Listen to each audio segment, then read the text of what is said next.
Air yang suci mensucikan apabila dicampur dengan yang bersih, yang tidak menjadi suatu kelazimannya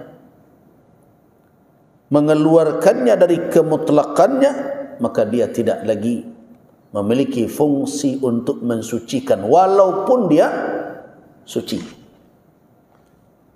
Itu dikatakan dengan air suci tapi tidak mensucikan. Sedangkan air yang ketiga adalah air yang mutanajjis, berbeda dengan air najis. Kalau air najis jelas sama sekali.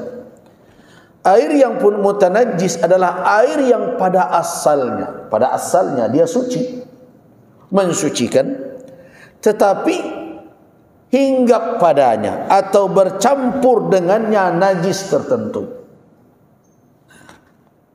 Di sini ada beberapa pembahasan. Para ulama mengatakan, kalau air tersebut sampai pada ukuran tertentu jumlahnya, sehingga dengan jumlah seperti itu dia punya kekuatan untuk menolak pengaruh najis tadi. Dengan catatan, ini yang sering lupa orang, dengan catatan tidak berubah salah satu dari sifatnya. Apa sifat? Yang pertama warnanya, yang kedua rasanya, yang ketiga baunya. Selama jumlahnya sama, sudah sampai pada batasan nanti 2 kullah namanya, nanti kita jelaskan 2 kullah itu bagaimana. Nah, kemudian bercampur najis padanya dan tidak merubah salah satu dari sifat yang 3 tadi. Najisnya ada. Apakah dengan begitu berarti najis ini mempengaruhi seluruh dari air tersebut? Tidak. Kalau ukurannya begitu. Tapi kalau sedikit bagaimana? Satu bejana masuk najis, bangkai ke situ misalnya.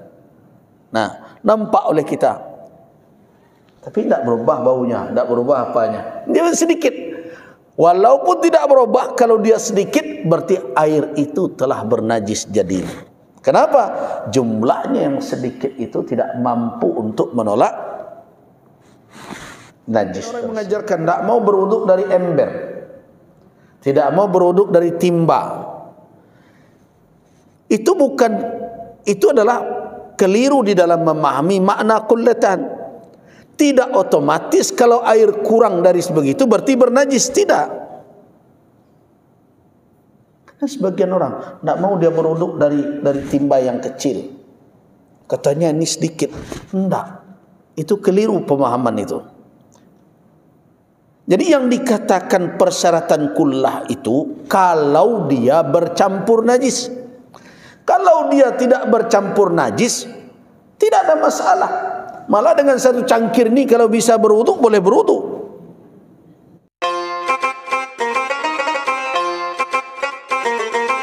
Dan tentu kita lanjutkan kajian fikih ibadah kita, di mana pada pertemuan yang lalu kita sudah membicarakan tentang taharah.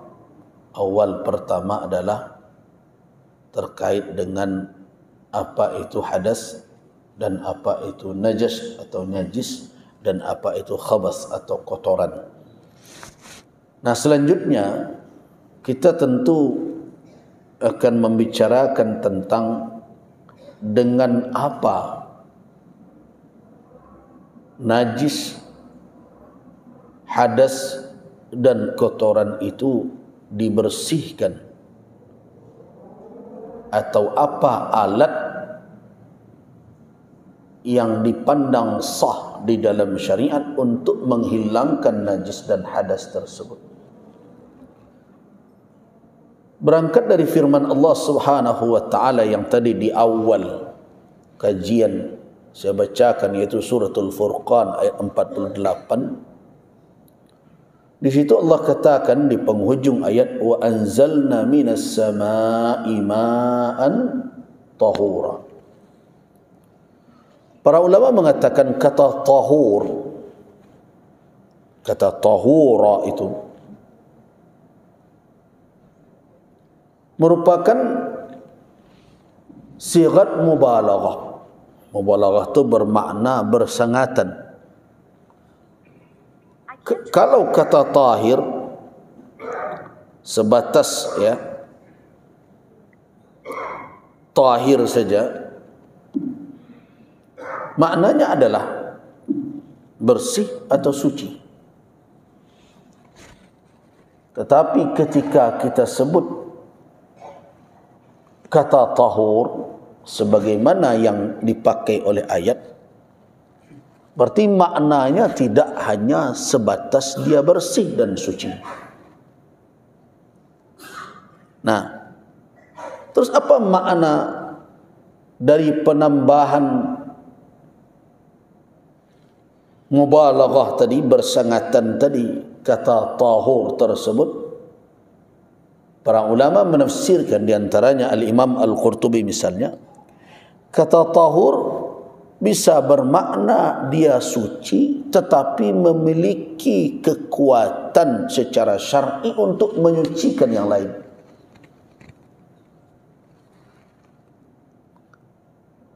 Jadi kalau orang bertanya dalam Al-Quran, apa dasarnya kita katakan air itu bisa menyucikan? Tidak hanya sekedar membersihkan, menghilangkan najis secara zahir, tapi menjangkau kepada hadas atau najis secara hukum, sehingga hilang aspek yang melekat atau yang melekat pada tubuh manusia, baik dalam bentuk zahir maupun batin, baik secara hissi, indrawi maupun secara hukum. Kenapa air? Karena Allah katakan di dalam surat Al-Furqan tersebut adalah air yang turun dari langit itu berfungsi tidak hanya dia suci, tahirun, kalau suci tahir, tapi dia juga disebut tahura. Kata tahur memiliki muatan makna lebih dari sekedar suci. Berarti dia apa lagi yang lebih dari sekedar suci, tapi dia membias, bisa memiliki kemampuan menyucikan yang lainnya. Nah, dari situ, dari pemahaman itulah muncul nanti pembagian dari air itu. Ada air yang bisa mensucikan yang lain. Jadi tidak hanya zatnya, esensinya yang suci, tapi dia bisa menyucikan yang lain. Jadi kata tahura ditafsirkan oleh para ulama, artinya dia tahirun fi dzatihi, suci pada zatnya, wa mutahhirun li ghairihi, dan menyucikan yang lainnya.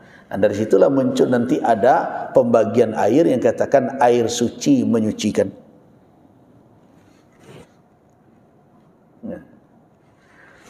Berarti kalau demikian adanya, berarti adakah zat lain dalam bentuk cair juga dia suci tapi tidak menyucikan? Ya.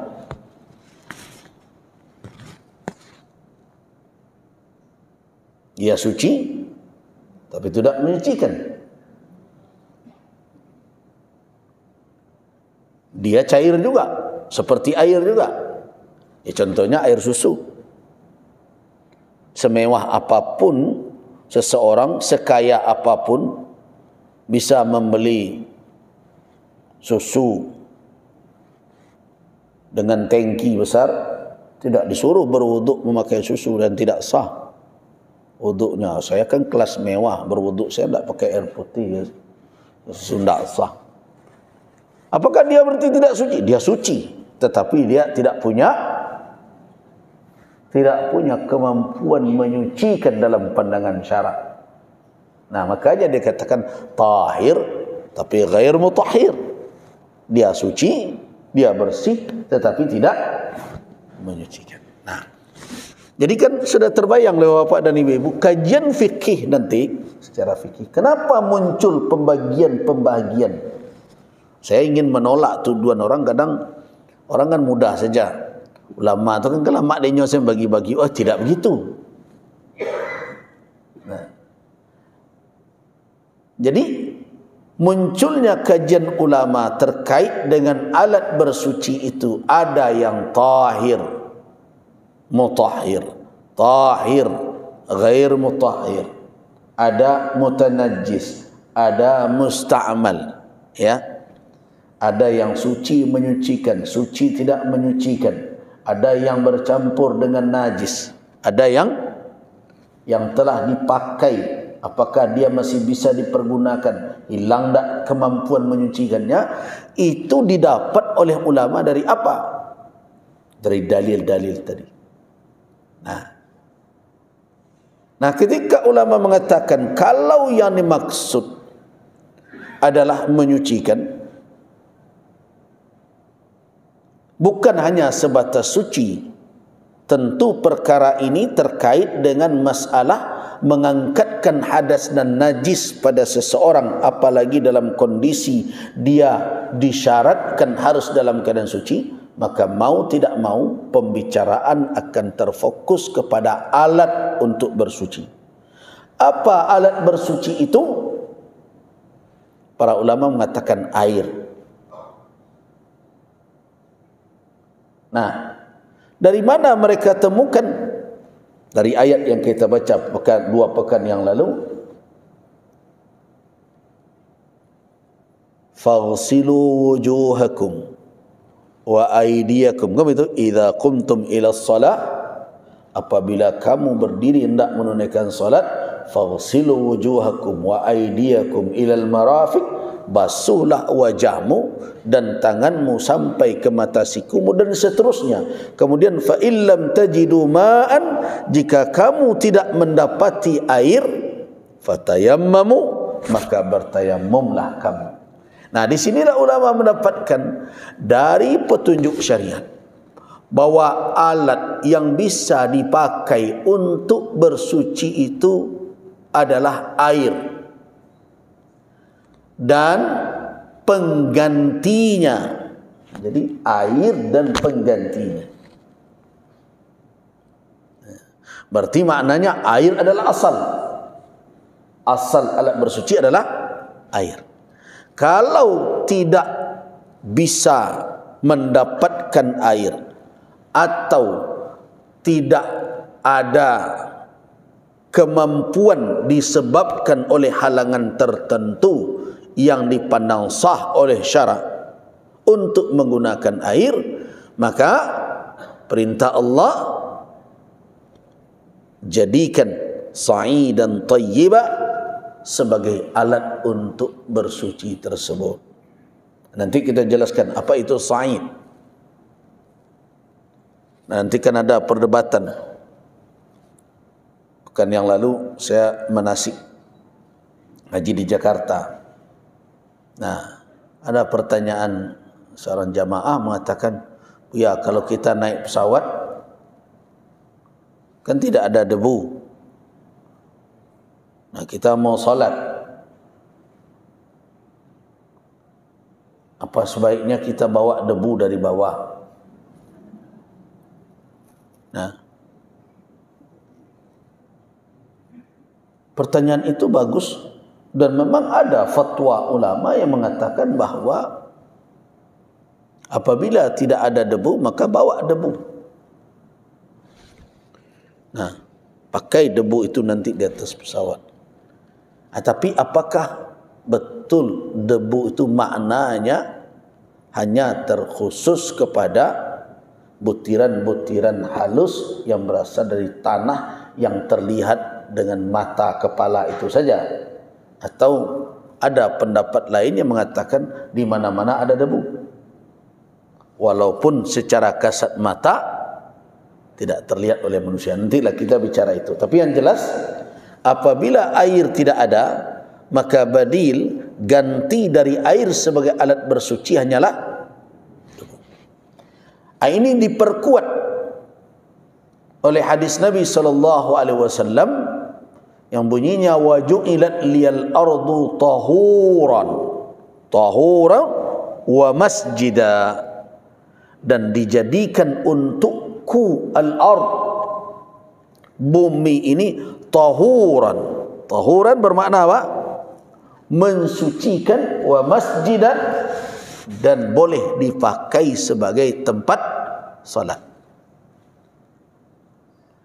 Kalau ibu-ibu dan bapak-bapak terdesak waktu, tidak mungkin lagi menunda, menjamak, ada waktu salat sudah hampir habis misalnya, tidak mungkin lagi, tidak bisa menjamak, tadi cari-cari di mana mau salat, tidak ada kain pengalas, salat di atas tanah saja sah tak? Sah. Karena tanah tidak najis, walaupun sebagian orang menganggapnya kotor. Kotor tidak berarti najis. Sebagian orang menganggapnya kotor. Tapi kalau pai wak ke kampung, balulu itu mendatangkan nikmat. Ini orang ke sawah, baku bang lulu, tidak berarti bahwa itu kotor. Nah, penguatan dari Nabi itu yang mengatakan bahawa la ardu tahura, itu menunjukkan bahawa bumi, tanah, debu adalah alat untuk bersuci. Tetapi asalnya adalah air. Tapi air ini kan beragam pula. Bermacam-macam air. Ada air sirup bagai, ada air teh bagai, ada air kelapa bagai, dan berbagai macam air juga. Nah, air yang mana yang bisa dijadikan sebagai alat untuk bersuci, itu pembahasan ulama di awal itu. Nah, merujuk kepada ayat ini, surah Al-Furqan tadi, bahwa air yang diturunkan dari langit itu adalah air yang berfungsi tidak hanya suci pada zatnya, tetapi dia berfungsi sebagai apa? Mensucikan yang lain.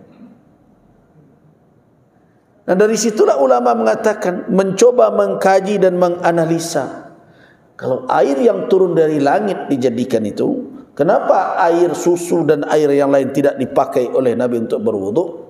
Maka para ulama menyimpulkan berarti yang bisa dipakai untuk berwudu adalah air yang murni.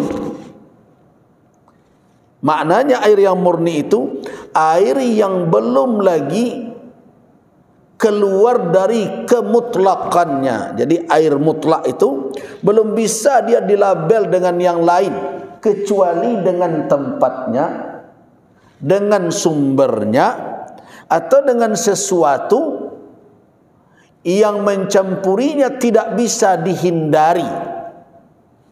Selama tiga itu karakteristik air tersebut, maka dia masih sah disebut air saja. Nah, air apa yang bisa dalam kategori seperti itu? Satu adalah air hujan. Ini ditegaskan oleh Allah di dalam Al-Quran. Air hujan itu ditetapkan sebagai air yang murni, air mutlak. Karena dimanapun dia berada, kemanapun dibawa, dia tetap air itu saja. Air hujan ditampuang, digaleh, paling disabut tampeknya air galeh itu, air embe. Nah, tetapi dari esensinya dia tetap air. Berbeda dengan air ketika dicampurkan dengan sesuatu yang tidak menjadi hal yang melekat kepadanya, contoh teh, susu, dan berbagai macam. Itu tidak lagi dia berada dalam kemurniannya sebagai air, tapi dia telah bercampur dengan zat lain. Nah, jadi para ulama mengatakan selama air itu masih dalam kondisi air yang murni seperti demikian, tidak dia dikait dengan yang lainnya seperti teh, susu dan lain-lain, maka air itu masih memiliki fungsi menyucikan yang lain. Nah, masuklah ke dalamnya air laut, walaupun dia asin. Masuklah ke dalamnya air sungai, masuklah ke dalamnya air telaga, air danau, air mata air dimanapun berada, semua itu masuk dalam kategori air mutlak namanya. Nah, para ulama mengatakan bahwa air yang sah dipakai untuk bersuci itu adalah air mutlak. Sekali lagi saya jelaskan, air mutlak itu apa? Air yang belum lagi berubah dari kemurniannya, dari asalnya. Kalau demikian adanya, berarti apapun air yang sudah keluar dari kemurniannya, artinya tidak bisa dikatakan dia semata air saja lagi, maka dia tidak bisa dipakai berwudu. Makanya ada yang memakai air lemon misalnya, dia tidak bisa berwudu dengan itu. Kemudian apa lagi? Campur dengan teh, tambah gula, GST. Itu tidak untuk berwudu, itu untuk minum bisa, karena dia tahir. Tetapi mutahhir tidak. Nah, muncullah persoalan ya secara kontemporer, bagaimana dengan air yang keruh pada asalnya? Tidak ada air. Kemudian diproses untuk penjernihannya. Nah, seperti air PDAM itu. Kan di situ ada campuran. Apa campurannya? Tawas, apa lagi? Kaporit. Nah, apakah air yang seperti itu, yang semula airnya mungkin menguning dan berbagai macam, kemudian dicampurkan sesuatu yang akan kembali menjernihkannya agar hilang berbagai kotoran, begitu juga bakteri yang mungkin ada di dalamnya, dan bisa dikonsumsi nanti tidak menimbulkan bahaya. Nah, dalam hal ini ada sebagian ulama yang mengatakan selama dia bercampur dengan yang suci sekalipun, sama bercampur dengan teh, dia hilang dari kemampuan menyucikan. Dia tidak lagi dipandang sebagai alat bersuci, tapi dia boleh dinikmati. Ada yang seperti itu. Tetapi ketika kita coba kaji di saat menjernihkan sesuatu, sebagian orang kadang-kadang menjernihkannya, kan kalau air taruhlah di kolam kecil yang tanah, kalau di bawahnya itu ada lumpur, itu biasanya kan airnya keruh. Tapi ada cara membersihkan orang lama dulu, apa? Ditaruhnya batu ke dalam, ditaruhnya kerikil dan berbagai macam, sehingga akhirnya air menjadi jernih, kan begitu? Nah, begitu juga yang lain-lainnya. Nah, apabila proses yang dilalui itu sebatas untuk menghilangkan hal-hal yang membuat keruhnya air itu dan menghilangkan hal-hal yang membawa mudarat pada air tersebut, maka dalam pandangan ulama itu tidak mengeluarkannya dari kemutlakan air. Karena ketika dia diambil dari bawah, orang tidak bisa membedakan kok air kaporit, kok air apa. Nah, dengan demikian berarti air PDAM itu walaupun telah dijernihkan dengan berbagai macam teknologi yang ada, dia tetap berada dalam kemutlakannya. Berarti dia tetap air mutlak dan sah dipakai untuk berwudu.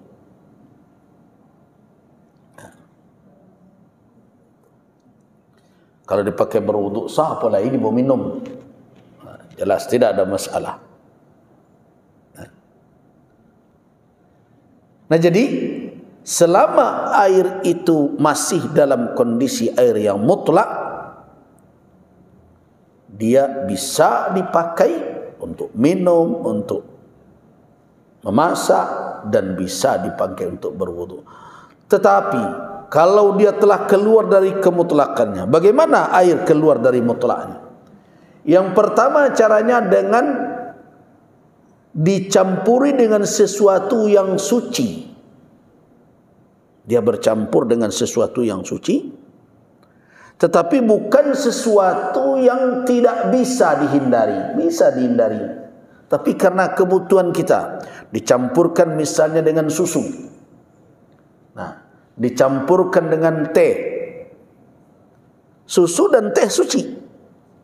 Ketika air mutlak tadi dicampurkan dengan itu, padahal susu dan teh bukan suatu yang mesti ada pada air, maka berarti air itu tidak lagi dalam keadaan mutlak.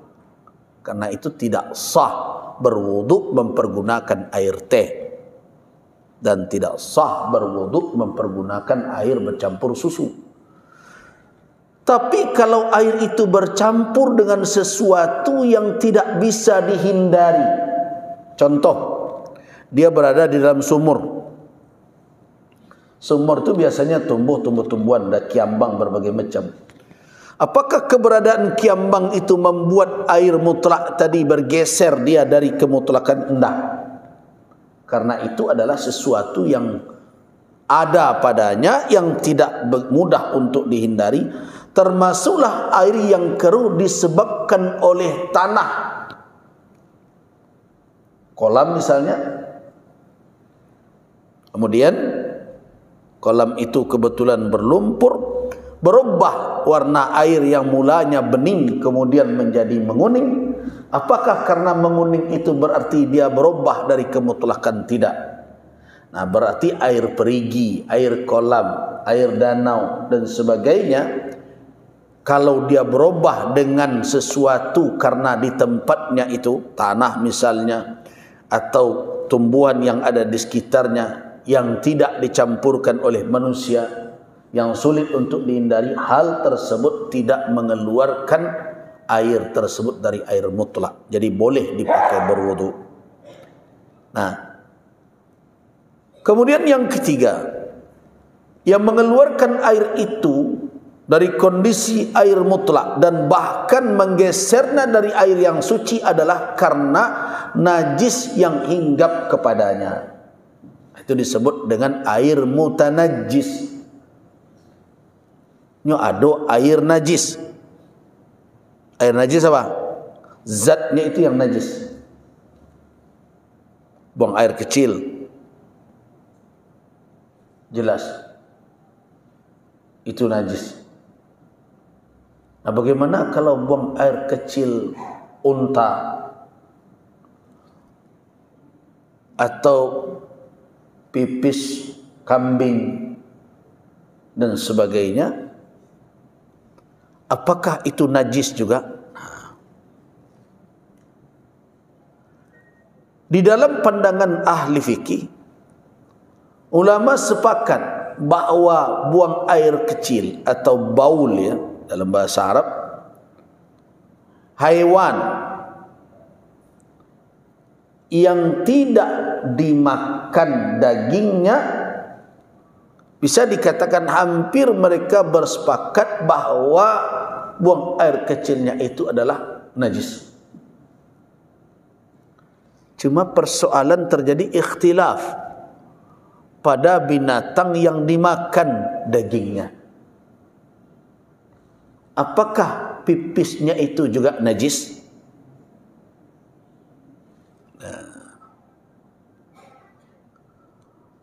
Kalau manusia najis enggak? Ya. Bukan karena manusia hewan yang tidak dimakan, ya. Karena memang secara khusus anak Adam ini tidak najis dalam keseluruhan, tetapi kotorannya jelas adalah najis. Namun binatang yang tidak dimakan dagingnya,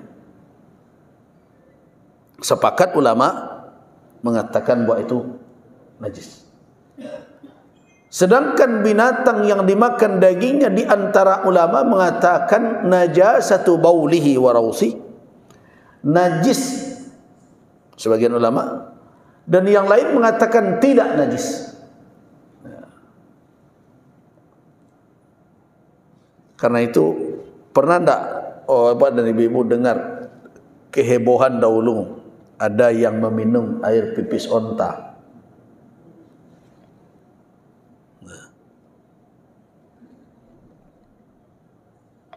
Air pipis onta karena mengambil suatu hadis riwayat tentang Ra'al dan Zakwan, dua kaum yang pernah terkena penyakit di Madinah kemudian diobati oleh Nabi SAW dengan pipis onta itu. Nah, dengan alasan itu sebagian ulama, alasan itu salah satunya ya, bukan satu-satunya dalil, mengatakan bahwa pipis dari binatang yang dimakan dagingnya itu tidaklah najis. Nah, kalau demikian berarti pipis kambing juga tidak najis. Pipis sapi juga tidak najis. Kenapa? Karena dimakan dagingnya.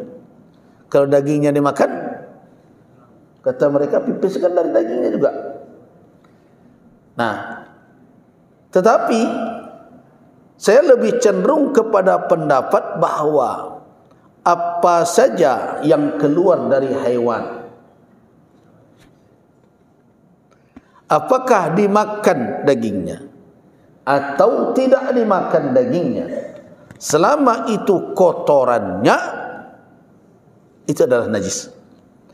Kecuali kalau ada dalil-dalil yang khusus mengecualikannya.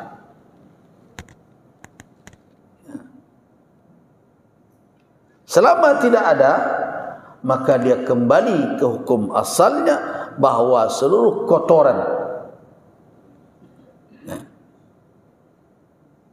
kotoran manusia pun, yang manusia ini tidaklah najis secara ain. Manusia tidak najis secara zat. Jadi kalau ada di dalam Al-Quranul Karim dikatakan innamal musyrikuna najasun, orang-orang musyrik itu najis, bukan berarti mereka najis secara ain, secara zat.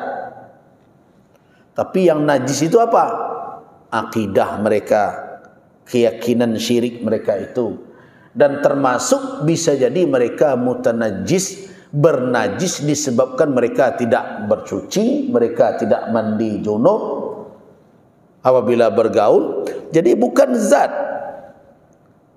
Zat secara zat antara orang mukmin dengan orang kafir itu juga sama. Nah, jadi dalam pandangan saya yang lebih kuat adalah seluruh apa saja yang keluar dari makhluk hidup, dari hewan dalam bentuk kotoran itu adalah najis kalau dia keluar dari dua jalur yang telah kita maklumi itu. Jadi termasukkah kalau ada, yaitu perbedaan pendapat memang, tapi saya cenderung kepada mengatakan bahwa pipis kucing najis. Nah, pipis kucing najis, pipis kambing najis, pipis sapi najis, kotorannya itu najis. Nah, tapi memang ada sebagian ulama yang mengatakan bahwa kotoran yang keluar dari binatang yang dimakan dagingnya tidaklah najis.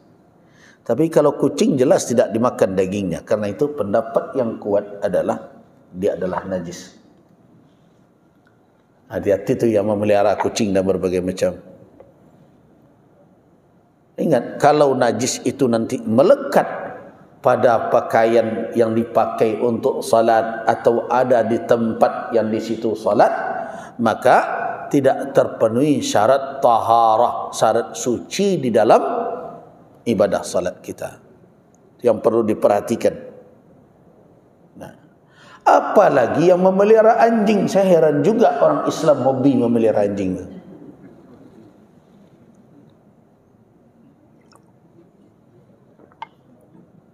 Heran.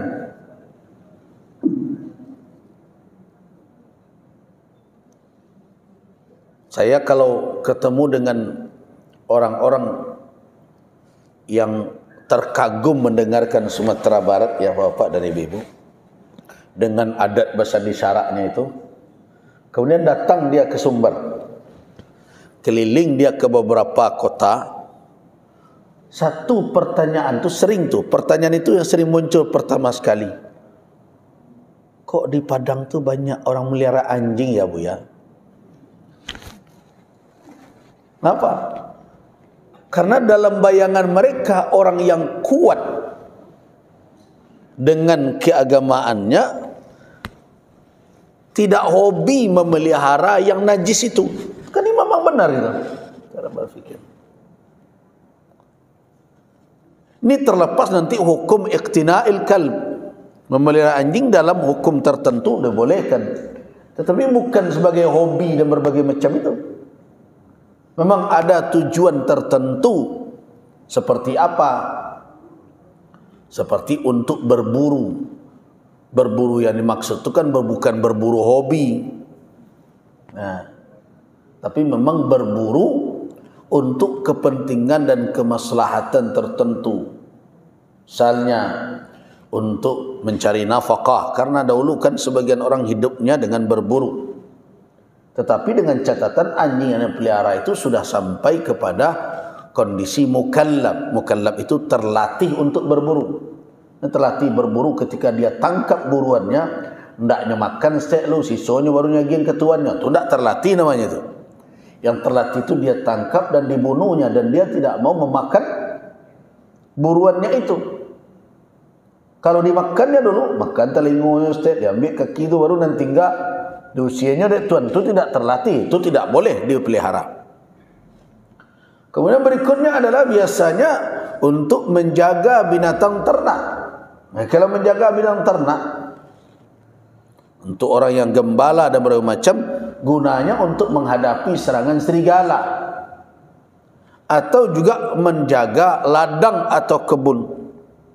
Itu saja fungsi yang dia pun. Tetapi dengan catatan mendapatkan anjing itu tidak boleh dengan jual beli.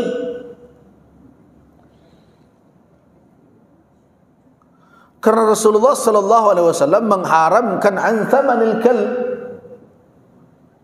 untuk mendapatkan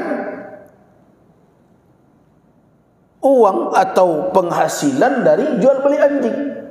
Haram hukumnya. Yang aneh di Sumatera Barat ini yang adat bahasa disyarak, ada pasar anjing bagi.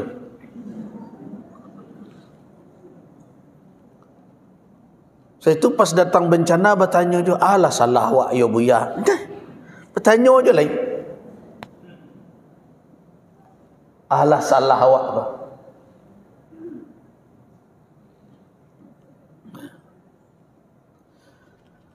Apa sih rumitnya untuk patuh kepada tuntunan syariat itu? Hanya berhadapan dengan hobi kita. Antara larangan Allah dengan hobi pun kalah larangan Allah. Hobi je nak dikemukakan.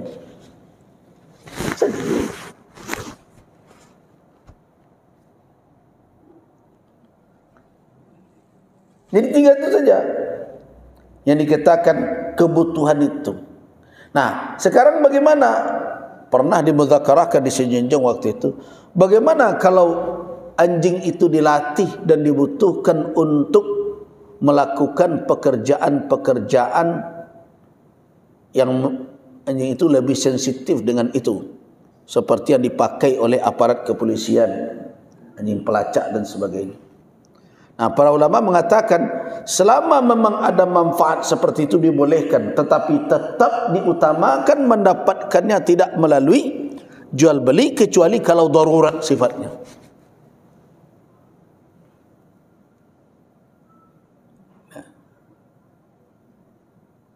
Kalau bisa didapatkan dari anaknya atau dari orang yang memberikannya, selama tidak dalam kondisi darurat, itu harus didahulukan. Kenapa?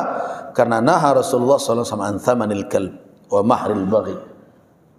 Rasulullah sallallahu alaihi wasallam melarang kita mengambil penjualan hasil jual beli anjing dan melarang pula dari hasil dari transaksi perzinaan. Ini sudah dilarang. Nah, kalau sudah ditetapkan bahwa seseorang itu telah dibolehkan, misalnya secara persyaratan tadi memang boleh untuk memelihara anjing dalam kategori tersebut, apakah memang ada petunjuknya anjing itu di malam kadang di pintu bagai, dibawa masuk ke kamar bagai, ada sebagian lalok je anaknya bagai? Itu jelas bukan gaya hidup seorang muslim. Bagaimana dia akan taat kepada Allah Subhanahu wa taala kalau yang menghalanginya untuk ketaatan itu ada. Dan riwayat-riwayat yang mengatakan bahawa malaikah tidak menyukai keberadaan anjing itu benar adanya. Ya. Benar. Malaikat menghindar dari tempat-tempat yang di situ ada anjing.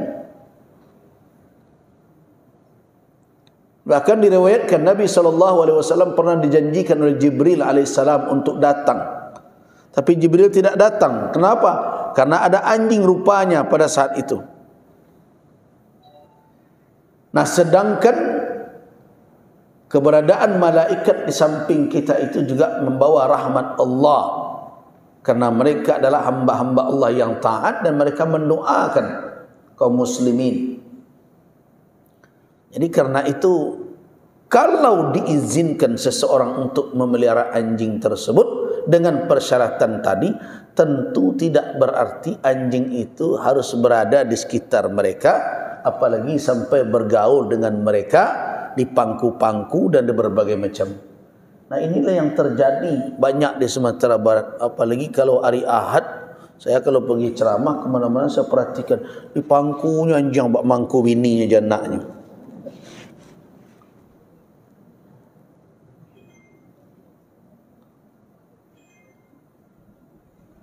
Nah, sedangkan nanti di dalam prosesi untuk menghilangkan najis anjing tersebut ada ketentuan syar'i bagaimana kaifiatnya. Idza walagha ina'a ahadikumul kalbu, kalau bejana salah seorang kamu dijilat oleh anjing, falyaghsilha, hendaklah dia mencucinya sab'a marratin, 7 kali, wa ihdahunna bitturab, dan salah satunya bercampur dengan tanah. Apa tu kalau di pangku sado dijilit? Bahasa orang kojo tanah kan repot tu, bermandian bermasuk dalam kubang kabau ini. Nah, ini orang yang tidak mau menjaga dirinya dalam keadaan suci dan mengantarkan dirinya bergelimang dengan najis yang membuat dia rumit dalam beribadah, bahkan terhalang. Bagaimana orang ini akan menjadi orang yang disayangi oleh Allah Subhanahu wa taala? Jadi banyak kalau kita mau merenungkan, tidak sedikit perbuatan-perbuatan kita malah sudah menjadi kebiasaan yang melanggar ketentuan syarak. Nah, kembali kita kepada air tadi. Jadi air yang suci mensucikan apabila dicampur dengan yang bersih, yang tidak menjadi suatu kelazimannya mengeluarkannya dari kemutlakannya, maka dia tidak lagi memiliki fungsi untuk mensucikan walaupun dia suci. Itu dikatakan dengan air suci tapi tidak mensucikan. Sedangkan air yang ketiga adalah air yang mutanajjis, berbeda dengan air najis. Kalau air najis jelas sama sekali. Air yang pun mutanajjis adalah air yang pada asalnya dia suci, mensucikan, tetapi hinggap padanya atau bercampur dengannya najis tertentu. Di sini ada beberapa pembahasan. Para ulama mengatakan, kalau air tersebut sampai pada ukuran tertentu jumlahnya, sehingga dengan jumlah seperti itu dia punya kekuatan untuk menolak pengaruh najis tadi. Dengan catatan, ini yang sering lupa orang, dengan catatan tidak berubah salah satu dari sifatnya. Apa sifat? Yang pertama warnanya, yang kedua rasanya, yang ketiga baunya. Nah, selama jumlahnya sama, sudah sampai pada batasan nanti 2 kullah namanya, nanti kita jelaskan 2 kullah itu bagaimana. Nah, kemudian bercampur najis padanya dan tidak merubah salah satu dari sifat yang 3 tadi. Najisnya ada. Apakah dengan begitu berarti najis ini mempengaruhi seluruh dari air tersebut? Tidak. Kalau ukurannya begitu. Tapi kalau sedikit bagaimana? Satu bejana masuk najis, bangkai ke situ misalnya. Nah, nampak oleh kita, tapi tidak berubah baunya, tidak berubah apanya. Dia sedikit. Walaupun tidak berubah, kalau dia sedikit berarti air itu telah bernajis jadinya. Kenapa? Jumlahnya yang sedikit itu tidak mampu untuk menolak najis tersebut. Jadi karena itu makanya dulu MUI Sumatera Barat, tahu tak Bapak dan Ibu-ibu, ketika gambar Masjid Raya itu diberikan ke MUI, banyak yang dicoret-coret oleh MUI. Masjid Raya Sumbar sekarang tu, dulu ada kaligrafi la ilaha illallah di depannya, dicoret oleh MUI karena posisinya di sini sebatas kaki jamaah. Tidak boleh, walaupun itu hanya tulisan, tetapi tulisan itu adalah tulisan kalimat tauhid yang menyimbolkan ketauhidan. Karena itu hal seperti itu tidak layak untuk tempat dicoret. Dahulu ketika awal tempat imam itu di atas dari makmum, ada tangga, kemudian imam, kemudian dicoret oleh MUI. Saya yang menyidang ketika itu di fatwa dicoret. Kenapa? Karena afdalnya antara imam dengan makmum sama posisinya. Kemudian juga, salah satu yang dicoret, setiap masuk ke kamar mandi, ke tempat berwudu, toilet, berbagai macam, itu ada bak cuci kaki. Dulu begitu. Nah, ketika MUI bertanya kepada pengelola, apakah ada jaminan bahwa air ini akan jadi mengalir nanti jadinya? Sebab kalau dia terkurung dan terlupa kita untuk mengalir dengan jumlahnya sebesar ini, cuman tidak mencapai 2 kulah, masuk najis ke dalamnya, maka otomatis air itu menjadi mutanajis. Coba bayangkan orang selesai berwudu, kemudian merendamkan kaki, kembali ke bak itu. Wah, dengan kondisi air yang kadang mati, kadang apa, sulit juga menjamin tu ya. Menjamin kalau itu hilangkan saja. Maka sekarang tidak pakai bak cuci kaki itu. Nah, pertimbangan MUI karena itu, apabila air tidak mencapai 2 kulah dan masuk najis ke dalamnya, maka jumlah yang sedikit itu tidak mampu menolak pengaruh najis. Tetapi kalau air itu sampai 2 kulah, kemudian masuk najis ke dalamnya, selama tidak merubah salah satu dari sifatnya itu. Apa itu sifatnya itu? Yang pertama adalah ta'am, rasa, yang kedua adalah warna, kemudian yang ketiga adalah bau. Nah, Jadi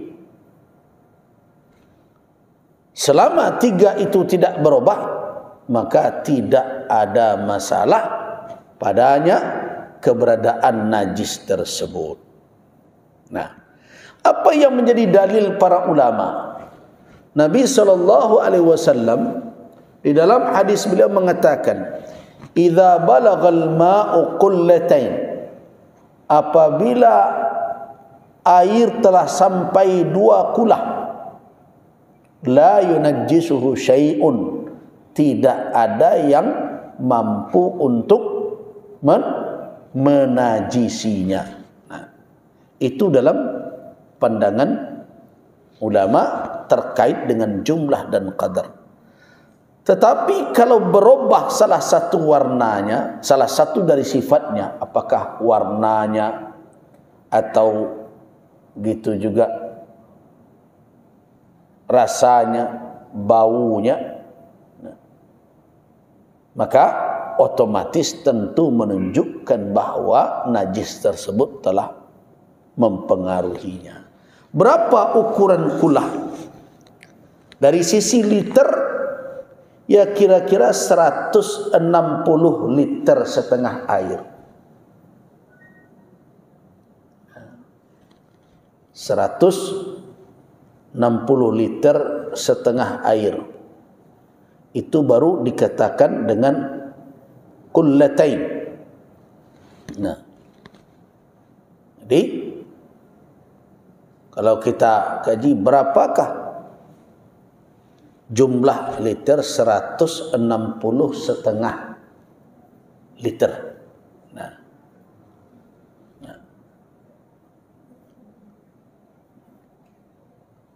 kalau dahulu orang memakai ritil, kalau qullatan bil liter mi'ah wa sittina litran wa nisfur liter takriban, 160 setengah liter. Nah,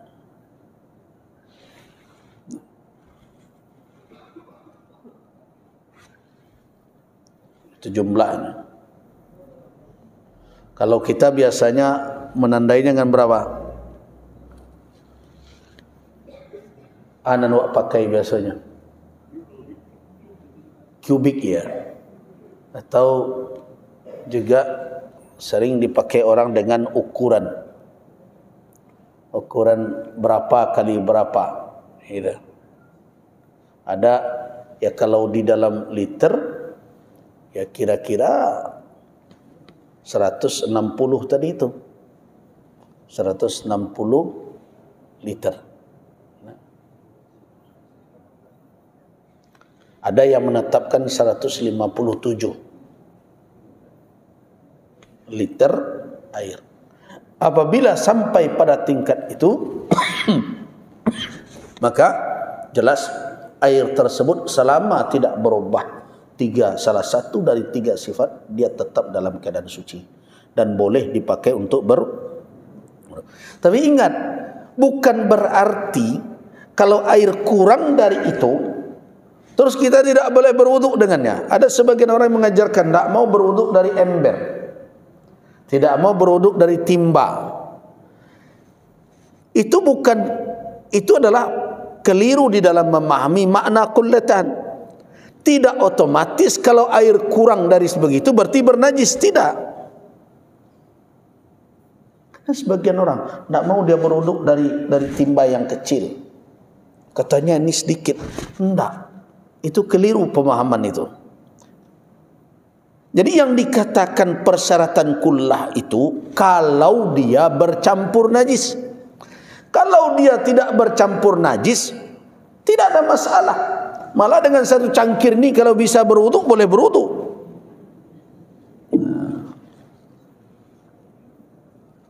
Ada sebagian orang yang tidak mau dia berwuduk dengan apa? Dengan air yang katanya sedikit, ini tidak sampai 2 kulah. Ingat, 2 kulah itu adalah ukuran air tersebut memiliki kekuatan menolak najis. Tapi kalau air tersebut bersih, tidak ada najis padanya, mau seberapapun jumlahnya, mau sebesar apapun tempatnya, jelas itu bukan mutanajjis. Jadi perkara dua kulah kaitannya dengan apa? Dengan najis. Nah, jadi tidak ada halangan untuk berwuduk dengan satu botol air mineral misalnya. Tidak ada halangan mengambil dengan satu timba. Tidak ada persoalan. Tidak ada masalah. Jadi tidak usah sulit pula untuk berwuduk dengan alasan bahwa air tersebut tidak sampai 2 kula. Nah, itu saya perhatikan sebagian, kok tidak mau ya? Pada air sudah ada. Kenapa? Karena dianggap ini kan ember kecil.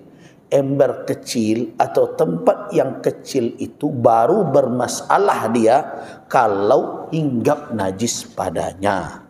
Kalau najis tidak ada dan air itu dari asalnya telah suci mensucikan, maka jelas air itu tetap dalam suci dan menyucikan itu selama tidak ada najis yang hinggap kepadanya.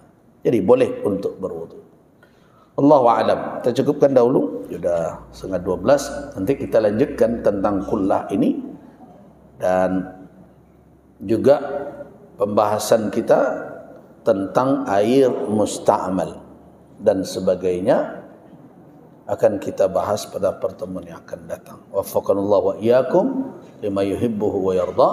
Wabillahi taufiq wal hidayah. Wassalamualaikum warahmatullahi wabarakatuh.